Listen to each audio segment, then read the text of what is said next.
Welcome to another episode of Peers Over Beers, your favorite digital and social evangelist podcast with your industry veteran hosts, Chris Detzel. This podcast starts now. Welcome to another Peers Over Beers. I'm Chris Detzel and I'm Nicole Saunders. Nicole, how are you? I'm good. It's summer. It's really hot. I know. I'm in Dallas and it's really, really hot too. Oh, I should not complain to you, should I?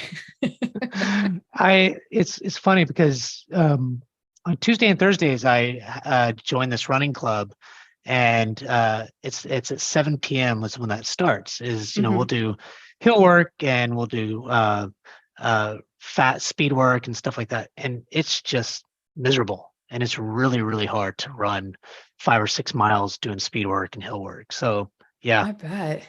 Yeah, 98 degrees plus, 105 kind of heat index or 109. Look, some people are hot. It's hotter in some areas, but you still got to get out and do stuff. You know what I mean? My secret is I go out in the morning. I try to get up at like 6 and go for a walk before it gets hot. Smart. Where do you live the again? other way in the winter? I'm in Madison, Wisconsin. So you're in Wisconsin. It still gets pretty warm there, right? It gets hot in the summers. I wish in the winters I could get up early in the morning. It'd be warm in the morning. Exactly. And that doesn't work out. So the cold is a lot tougher, right? So it's that's where you gotta love skiing. Exactly. So, you guys at Zendesk have been working on a lot of cool things over the last 6 or 7 months. And I thought, it would be really cool to kind of talk about some of those things that you're doing, like user groups. You guys started a podcast, but, more importantly is kind of, you mentioned this in the beginning of our pre-show, was kind of this ecosystem of how do you build up to that, right? And that was intriguing to me. So I wanted to kind of kick that off and start, let's talk about that. It sounds pretty cool. Yeah, it's been an interesting journey. So I've been at Zendesk a little over 6.5 years now. And when I was hired, my job was to make sure that we were getting good answers to questions in the Q&A topic. So not even across the whole community, just the Q&A topic in one of 5 product communities. Okay. So that was a very specific, very small corner of the world compared to where I'm at today. And first we got those questions dialed in, and then I was like, okay, I think we need to do community strategy for the whole community and not manage the topics as because at the time it was literally people from different teams were managing different individual topics. And so there's no sort of overall strategy or cohesiveness to it. This is back in the early days when everybody was still figuring out really what community looked like. So we took that over, and then we were like, well, I think we should just have one community instead of 5, because if users went to the wrong spot to ask a question, you had to just be like, oh, go log into this other website over here. And so we merged them together, and then it was like, all right, well, the community is pretty dialed in. And we kept being like, as far as promoting the community and marketing it, it was just sort of this always on thing. There's no call to action or urgency of why you needed to go to the community today. Yeah. And so we started thinking about doing AMAs, Reddit style, right? Yeah. Okay, let's have point in time events where we can encourage everybody to show up this day. And at that point, our community was very support focused. Yeah. Because we've now moved orgs 3 times. I don't even know if I told you that we've moved again. I think you did last time we spoke, or you were saying you're moving. Yeah. So we'll build that all in, but. So we decided to do AMAs, and the whole idea was let's take a question that lots of people, we get lots of tickets about, and let's bring some experts to the community and have everybody ask their questions on that topic and just get a whole bunch of answers. Yep. And then boom, now we'll have all these resources in the community on this, high question topic. Love it. Yeah. Well, it was awesome, except that people kept asking where they could watch it. And we were like, well, no, it's in the forum. It's a discussion. You post it in your answer. And they're like, okay, so is there a recording? Exactly. And so finally, after a few months, we're like, well, let's give the people what we want. And that was how we got into doing webinars. Yep. And so that was where we started. That was all sort of the pre-journey, right? Of building up okay, getting the community strategy in place. And once we moved into webinars and we now had this secondary component, and it happened off platform because, now you have to use something that does video conferencing. Zoom or something. Yeah. Yeah, exactly. That was where we started being like, okay, this is cool. Now we have this neat flow between like people coming into the community and then they'll like see each other in person, quote unquote, at the event. And then the event produces a bunch of content we can bring back and have Yes. conversations. And you started getting that little like, the arrows that are pointing at each other, right? And I was like, well, where else can we go? And what else do we need to do?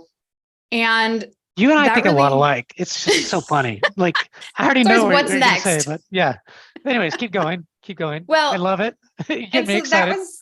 that's where I sort of started to zoom out and be like, okay, we've been really focused on being this support community. And that was around the same time that we ended up moving from support into integrated marketing. And we were part of what was called the digital events team.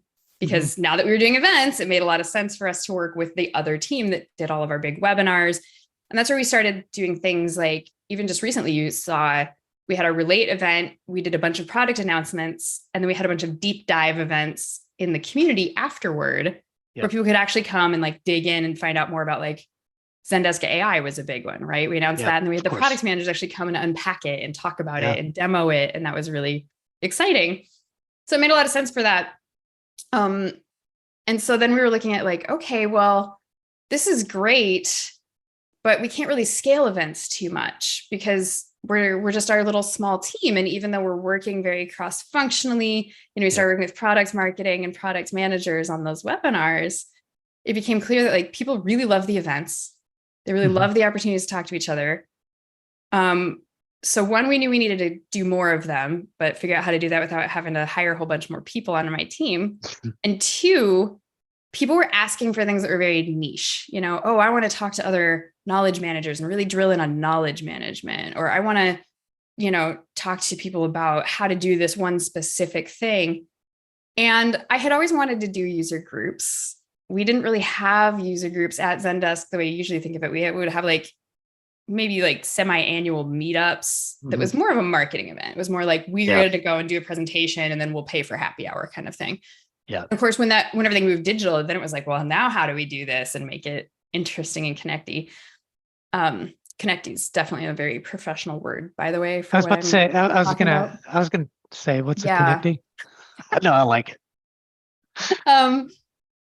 And that was where I was like, we've got some individuals here, and we literally had someone, we started thinking about user groups and how we could empower end users to host meetups on these smaller things and really do it over time so that they build up community with those individuals. And right around them, we had somebody come in our community and say like, hey guys, will you please give us the keys to the castle and let us facilitate our own gatherings? And we were like, actually, yes, here's the application form. And we got our user groups launched, and it took a while because we decided to go with Bevy as a platform provider. And so we had to go through that whole process of onboarding that and then creating all the training materials and creating branding for this and talking about how we were going to manage and orchestrate it. But we kicked off in November, and our goal was to launch with 5 groups, and we had 11 because there was so much enthusiasm. We had people just volunteering all over the place to lead groups. And so then throughout this year, we've just been continuing to scale. And, some of the first meetups for those groups were like 3 people or 4 people. And we have one now that regularly has over 150 that attend. Like face-to-face, or is this virtual? So it's all virtual because, of course, when we started this, at least when we started planning this, we were still very much in the COVID space of people not really being ready to get together in person. The other thing that we saw is that hybrid space unlocked the opportunity for us to have groups that weren't location-based. Because at the end of the day, I'm much more interested in talking to other community managers than I am to just talking to people who work in a similar field in Madison, right? Or like other software users in Madison. Especially if it's virtual, who cares? Exactly. And so our biggest groups actually are these ones that will probably never go to in-person because they're arranged around a job title or we've got one for developers. We've got one just for SMBs, so they can talk about the things that are unique to smaller businesses. We've got one for admins. We do have some location-based ones, and we've actually put together a little bit of like a fund to start allowing them to meet in person. But it's been interesting. Everybody likes the idea of moving to in person, but hosting virtually is working so well that they're like, yeah, it'd be great. We should do that someday. And we're still seeing a lot of groups like continuing to meet in person or online. And you've just switched your background. You're on the beach now. Yeah, my wife walked in, so I didn't want her to, Oh, but I don't like enough. that background. I have some questions for you because I think that they're relevant. Maybe we'll back up and I'll probably get a little bit tactical, but I kind of want to get a little bit more business focused on some of that because it's very intriguing. So you bought Bevy, and you started doing these user. We're using Bevy. We didn't acquire them. Sorry. For clarification. Okay, fair enough. Yeah. You bought their platform to do these things or whatever, right? Like you got it. And you had people that were already interested in doing some of these things. How'd you kind of start building that interest and then lots of other questions from there because I'm thinking about some of this too. Yeah. So, the first thing was obviously promoting it in the community, right? At our community events, in our forums, letting people know, hey, we're launching user groups and these are for users by users. So we are looking for volunteers. So we started there. We also did some paid social media so we could target existing customers and kind of get the word out. But really the most effective, honestly, has been to work with the account managers, right? So those folks that have existing relationships with customers and to go out to them and say, hey, do you have any customers who are maybe looking to build up their leadership profile? People who are really enthusiastic, who might be good leaders, that kind of thing. And so we're kind of getting that warm introduction from there. And then, of course, the next direction that we expanded the community is we recently launched a customer advocacy program. And now that program is also going to help us source leaders because as we're getting people into there who want to volunteer and be more involved with all things Zendesk, we're able to then get in front of some of those individuals as well. Do you own that? Do you own customer advocacy or is that somebody else? We co-own it with the customer marketing team. And actually in our most recent sort of reorganization, we are now part of the customer marketing team. So it's community and customer marketing all came together under one roof. And so that's been really cool that we did this cross-functional project and it ended up just sort of bringing us together as a group all at once. Yeah. So let's say I'm a user and I want to be kind of this leader or whatever you call it. How does that work? Like I now have access to this Bevy thing, right? Is that right? Like from a customer standpoint, and I can start inviting users to attend my webinar or, what does that look like? Exactly. So when somebody volunteers, we do actually do this little interview process, talk to them about expectations, make sure they're going to be a good fit. Because, running a user group while it's volunteer activity, it takes some time. You need to be ready to take all of it on. I'm always amazed that people are, but we have some wonderful people that are really excited about it and just it's pretty crazy, amazing work. It's fantastic. It's really cool to see. And I mean, what a great way to build up your resume and things too. If you're looking to make the jump from IC to people manager and you've never managed anyone, running a group like this is a great way to point to your ability to do that kind of thing. Yeah. But so then we do some onboarding, talk to them about best practices, teach them how to use the tool. We have a brand kit that we hand them. So they can create their own marketing, but they have to use the visual language that our creative team has established just so that, we don't end up running afoul of the overall brand. It is a Zendesk thing, right? So Yep, exactly. And then, they get access. They get their own chapter page and they can start promoting things. And of course, we help market as well. So we help promote, hey, there's a new user group in Texas, Chris. Oh, so cool. They're having their first meetup next week. And so we'll promote that there's... Texas is really big, but... Yeah, it is Dallas based. Okay. Well, and again, it's virtual. So it's starting off as statewide. And then once we get enough members, we may break into, more city specific things. So then we help promote it and then we teach them how to promote it. And so it's interesting because actually a lot of facilitating the user groups is largely teaching the leaders how to market, how to promote their events, how to promote their chapters. Most of them come in ready to run a conversation with other users. And it's actually the act of like, how do we get the users into it that is the biggest hurdle for people. Even us. But for everybody. It's working out. No, that's great. And so let's say I invite you, Nicole, to my chapter, So you have to go in and you put your email in or something like that, and then Yep. your information, and then now Zendesk owns all that information. Is that right? And you can do what you like, or how does that work? So we do own the information, right? We do retain it. We are, of course, pretty strict around our data practices, right? Sure. So we've definitely had other teams come in and be like, "Hey, can I get a list of everyone that's been to a user group? I want to send them an email." And we're like, "No, you can't just use this as a marketing or sales tool. It's really got to be specific to user groups." And I think that's one of the keys for us is really retaining the integrity of, hey, this is a community thing. One of the key aspects is that we maintain trust with our customers. And that means that we're not taking that data and information and using it for other objectives. Now, of course, these are existing customers. We already have their names and email addresses somewhere else. But within this system, you gotta. But I mean, I could invite, as a chapter leader, I can invite my friends that I know in Dallas or outside of Dallas that can come that aren't even part of Zendesk, because we're talking about not necessarily Zendesk. We're talking about practices on how to do our jobs better, right? And so, the way I guess I'm just trying to understand, like, what is the business value? Like, I get, okay, community, we're doing all these community engagement actions, blah, blah, blah. Everybody's doing things around. That's good. And that's our jobs. That's what we have to do. But that's, at the end of the day, in my opinion, that is not enough to drive outcomes to the business. Because at the end of the day, everybody, whether it's the marketing leader or customer success leader or whatever leader, wants are driving their own business outcomes and saying, hey, it's either revenue, it's either, whether it's renewals or product adoption and those things, and they're trying to prove that. So in my opinion, community should be doing the same things. I'm not saying it's easy or whatever, don't get me wrong. Like, it's not that simple, in addition to all the other stuff that you just mentioned that we're trying to do. But so I'm trying to understand, how are you thinking about, like, the business outcomes of these user groups? Because I mean, on the surface, it's like, yes, it's freaking amazing. It is.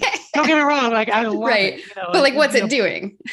Yeah. I mean, like, if I were to think about it, I would be thinking about, because we have this thing called account-based marketing, ABX. And today, all of my webinars are pushed into, because I use Zoom, and it's called a marketing webinar, and I use just that marketing Zoom, and that's pushed into Salesforce. So anybody that attends my webinar goes into Salesforce and then into Tableau. And any opportunity that's been created from any opportunity in Salesforce that's been created, the community shows that we do today is one aspect of an engagement action. So I get influenced revenue that's said, okay, those shows are influencing revenue on net new, renewals, expansion, et cetera. And so I think of it that way. So I think, oh my God, like, if I had user groups, there's people inviting other people. And from a business standpoint, I want to be pushing that into our ABX model, right? Or account-based marketing model. So I'm just wondering, like, how are you thinking about that? Are you there yet? I don't know. Like, I get very excited about it, but I also want to make sure we try to think about, like, the higher level stuff. Does that make sense? Absolutely. I mean, it's a great call out, right? I'm not a fan of engagement for the sake of engagement. Whenever somebody comes to me and says, okay, we want to drive engagement, my first question is, why? Like, what is that engagement going to do for you? And so the way that we're thinking about user groups, they are primarily customer focused. And so we're really looking at it as part of our retention and expansion motion. So a couple things, one, you always do the surveys, and we want to show that these things are having a positive impact on customer sentiment and how they're feeling about Zendesk and how, capable they feel with learning the tool. We do look at revenue generation too, just like you were saying about pushing things over to Salesforce. We track those events, and we do see it as something that helps us to have a touch point that often can drive people to expansion. I mean, you think about it, a lot of what we're talking about at these things is they're getting ideas from other people of how they're using the tool. They're understanding the capabilities other people have deployed. They're looking at the apps or the add-ons or things like that other users are using and learning how to do it. And ultimately that should lead to some of those people further expanding their accounts and further extending their Yeah. usage because they've learned those things. And so we definitely have brought it into our like event attribution model. Awesome. And to your point, there may be prospects that show up, there may be trials that show up, and they want to get a feel for how other people are using it, how happy people are, what resources they're going to have. And so we're looking at all of those things to make sure that we're tracking it. Another piece that I'm looking at in the longer run is how we can start drawing content from the meetups. So we do get recordings. There's a lot of great Q&A, and I'm working with the knowledge management team to think about like, how can we take some of the Q&A and discussion that's happening at these events and turn this into help center articles? And then how can we measure the impact of those articles? And so it's just another way that brings it into the business. And that's been the key. Our theme here is sort of talking about this whole ecosystem of community and how it all plays together. And to your point, a lot of people are like, well, wait, so you've got this program and this program and this program, and you've got this forum, and like, why are you doing all this stuff? And it is to connect these dots of the more people build a relationship at a meetup, the more likely they are to answer that user in the forum, which helps deflect tickets.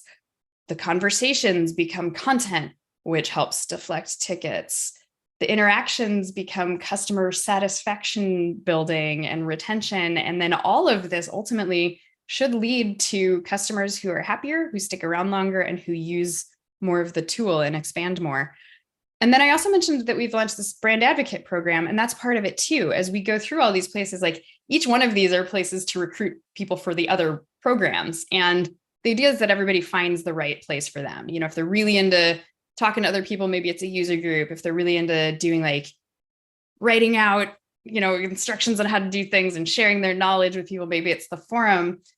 For a lot of people, it might be brand advocacy. It may be getting tapped to speak or be a referenceable customer, or maybe they want to go help things go viral on social media and they want to go retweet us all the time or something. And so that brand advocacy program is also part of it, where somebody may come into the user group to just sort of like build up their network or like see how other people are using Zendesk, and they may discover, oh, there's this cool brand advocacy program I could go be part of. And that all has impacts too. And so that's where it's been really interesting to, over the course of several years, build up all these programs that kind of play together and then help people start finding their way kind of through our little neighborhood of different things they can do, so they can find like where they want to most engage and participate. And then to your point, making sure we're measuring the business impacts and outcomes of every one of those activities and really thinking about, okay, what does this do besides just help the user? Not that helping the user is not important, because it definitely is. And that's like the core of all of it, right? That's the core of all of it. But, then you got to prove it out, just like every other part of our business is proving their worth out and things like that. Yep. We have to do the same thing.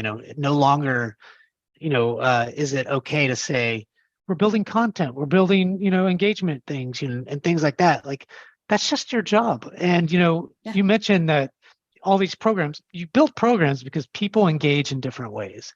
People sometimes want to be on webinars. Sometimes they just want to do Q&A. Sometimes they want to do, user groups. Sometimes they want to do whatever, you know what I mean? Like, that's just, not everybody wants to do it all. And not everybody wants to engage in every little thing. You just got to find that. And each person is just different, and we could keep going on, and we will go on every week or so to continue these conversations. But Nicole, this was insightful to me and helpful to me, and I'm sure it was insightful to our listeners. So thank you so much. Yeah, absolutely. I think for our next episode, we should talk about some of the things that you're thinking about, and like, where either you're running into hurdles, the ways that you're thinking through things, and kind of unpack that. Because I just gave the view of, hey, I've done all of this stuff and here's how we've built it up. I think it could be cool to look from the other side and be like, okay, so what is it like when you're in the building, when you're putting it all together? I like it. Right. Well, thanks for tuning in to another Peers Over Beers. I'm Chris Detzel, and I'm Nicole Saunders. Thanks, Nicole. Thanks. Talk soon.